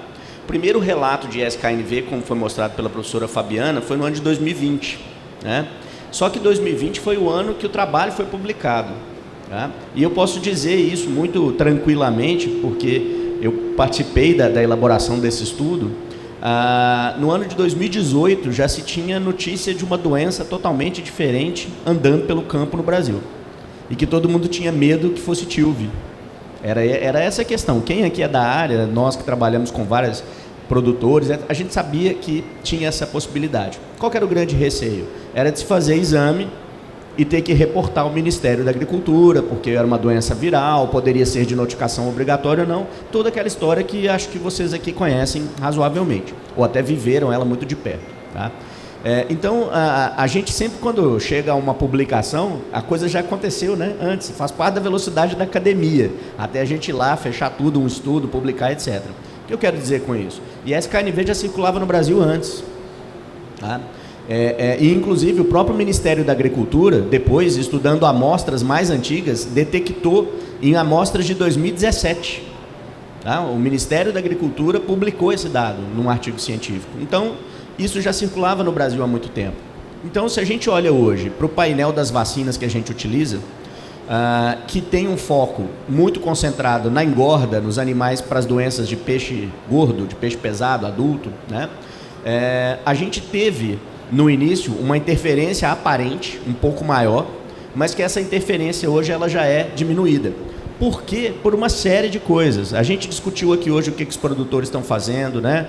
Quando foi comentado aqui os colegas que isso mudou a cara do sistema produtivo, várias adaptações foram feitas, né? Em alguns casos, as vacinas começaram a ser utilizadas em animais um pouco mais pesados, para sair um pouco mais daquela faixa de impacto maior do ISKNV, apesar disso ser uma medida não recomendada pelas indústrias de vacina, porque a indústria de vacina tem a sua faixa de vacinação recomendada, tá? Mas eu diria que no estado aparente que a gente tem hoje, nós não temos uma interferência direta da infecção viral na performance qualitativa da vacina. Talvez a gente tenha algumas quedas de performance. E isso pode estar associado a cada sistema de produção, a como o vírus se multiplica lá, a qual ou contra quais patógenos você está vacinando, tá? E outras perguntas que são muito importantes. Se os patógenos que estão sendo escolhidos são realmente aqueles que ocorrem frequentemente no seu sistema de produção. Isso é uma coisa que eu costumo dizer, principalmente em relação às autógenas, onde há uma margem de escolha maior, de que o produtor tem que pensar muito. Esse agente que eu estou encontrando aqui, ele está aqui só agora, ou ele vai estar também daqui 3 meses, quando a vacina estiver pronta e eu estiver usando, vacinando e tentando proteger contra aquele patógeno. É algo que o produtor tem que aprender a lidar, os técnicos que estão dentro das fazendas chegando a essas escolhas, junto com as indústrias de vacina, que fazem esse papel também de acompanhamento. Tá? E, portanto, é um debate região a região e, às vezes, caso a caso. Tá? Então, ele tem que ser olhado muito regionalmente, como o próprio Miguel pontuou aqui anteriormente. Mas uma coisa é fato, se a gente tivesse animais portadores de SKNV ou que saíram da infecção e não respondessem mais à vacinação por depleção de órgãos do sistema imune, a gente não teria vacina viável. Ok? Não seria mais possível, talvez as indústrias de vacina não estivessem aqui na feira. Por que eu estou dizendo isso? Porque a frequência do ISKNV por um tempo ficou muito elevada. Tá? E agora, o dado que o Miguel trouxe aqui com uma certa diminuição da frequência, é a mesma observação no meu laboratório. A gente tem em algumas regiões, em alguns cenários, a frequência de positividade diminuindo. O porquê não dá para dizer. Especular pode ser fácil, mas é perigoso. A gente não deve tentar criar isso sem ter uma ideia científica muito clara do processo. Mas o dado mostra isso, a frequência um pouco menor. Isso quer dizer que SKNV vai ficar sem importância? Absolutamente. Ele hoje é uma doença chave dentro do processo de produção. Mas não quer dizer que inviabiliza a produção ou inviabilize o processo de vacinação. Tá? Entendi. A dúvida surgiu também justamente porque pós-vacinação, que o animal, aquele período que o animal vai criar memória imunológica para a vacina, após 21, 30 dias até, esses animais começam até a morrer. Então, mesmo já vacinado, com os percentuais até alto para a fase de cultivo, né? No terço final ali, os animais começam a apresentar mortalidade. E nos diagnósticos, nos laudos que a gente tem acompanhado, a gente vê principalmente uma quantidade de prevalência, né, nos laudos que a gente acompanha, de estrepto sorotipo 3. É o patógeno que, mesmo após vacinação, quando a gente recolhe os animais para levar para a amostra, fazer as análises, a gente ainda consegue, esse animal que foi vacinado para esse patógeno, né, que é um dos patógenos que são vacinados na região. Certo. Eu queria só complementar isso que você descreveu com uma pergunta. Nesse cenário de maior desafio, qual que era a temperatura da água? Esse período de maior desafio é entre 28 e 29 graus, aproximadamente. Porque eu pergunto isso porque na região de Paulo Afonso, a gente tem um histórico recente de água chegando a 34 graus. Obviamente que isso pode variar de micro-região, e eu não sei onde a sua propriedade está localizada, mas é um fato para a região. Tá? E quando a gente tem esses cenários de aumento de temperatura muito considerável, ele vai ser um desafio para qualquer produto que você utilize, e é um desafio pro peixe, porque ele é um desafio fisiológico pro animal. Tá? A tilápia, apesar de ser um peixe robusto, como qualquer outro animal aquático, ele tem uma faixa de temperatura para trabalhar o sistema imune que não é tão flexível. Então, se está frio demais ou quente demais, a gente começa a ter o sistema imune trabalhando subótimo. Não é que ele vai parar, não é uma chave que desliga. Mas a produção de anticorpos, por exemplo, não vai ser a mesma. Tá? Então, a eficácia de uma vacina pode ser diminuída nesse cenário, nem tanto porque a vacina deixou de funcionar, mas também porque há uma condição de estresse também associado maior. Tá? Então, isso tudo tem que ser analisado, caso a caso, situação a situação, para se entender o que está acontecendo. Né? Principalmente quando a gente utiliza um determinado produto que já vem com uma eficácia prévia que era boa. Né? Mudou o produto, é importantíssimo saber, independente de qual marca ou de qual seja, mas mudou? Não, a formulação é a mesma, eu estou com uma condição estresse a mais, a temperatura subiu, né? E quando a gente tem picos de temperatura de 1 a 2 dias muito elevado, isso é uma coisa mais tranquila, mas se essa duração da temperatura elevada é maior, o sistema imune vai progressivamente funcionando menos. Tá? Isso sim já tem dado científico mostrando esse impacto da temperatura sobre a capacidade do sistema imune de lidar com infecções naturais ou como resposta à vacina, criação de memória imunológica, por exemplo. Tá? Então esse é um desafio que a piscicultura vai ter com o aquecimento global que tanto se fala e a gente está vendo aí na prática, tá? Que é fato, novas doenças vão surgir por isso, produtos vão funcionar em condições subótimas, e muito vai ter que ser feito para melhorar essa performance. Agora, uma coisa muito importante, Mortalidade pós-vacinação tem que ser feita diagnóstico nessa mortalidade, porque situações diferentes podem ocorrer. Pode ser o mesmo agente, pode ser outro agente, então é sempre importante, aí, como medida geral, nesse quadro, fazer o exame laboratorial pós-vacinação, caso haja mortalidade. Gostaríamos de agradecer ao Nathan pela participação, pela Fábio por ter permitido, né, a presença dele hoje. Muito obrigado em nome do Comitê Sanitário. Né?